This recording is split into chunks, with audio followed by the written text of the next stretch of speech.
I think you judge management by two yardsticks. One is how well they run the business, and I think you can learn a lot about that by reading about both what they've accomplished and what their competitors have accomplished, and seeing how they have allocated capital over time.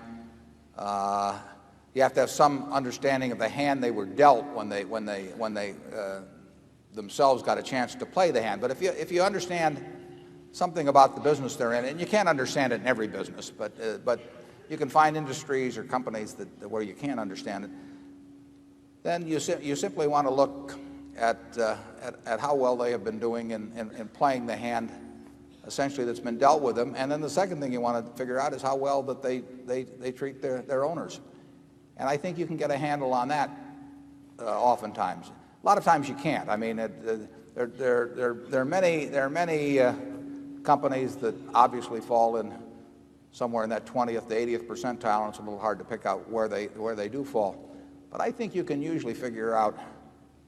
I mean, it's not hard to figure out that, say, Bill Gates or Tom Murphy or Don Keogh or people like that are really outstanding managers. And I could give you some cases on the other end of the spectrum too. It's interesting how often the ones that, in my view, are the poor managers also turn out to be the ones that really don't think that much about the shareholders too. The two often go hand in hand. But generally speaking, the conclusions I've come to about managers have really come about the same way you could make yours. I mean, they've come about by reading reports rather than any intimate personal knowledge or knowing them personally at all. So read the proxy statements, see what they think of, see how they treat themselves versus how they treat the shareholders, and look at what they have accomplished considering what the hand was that they were dealt when they took over, compared to what is going on in the industry.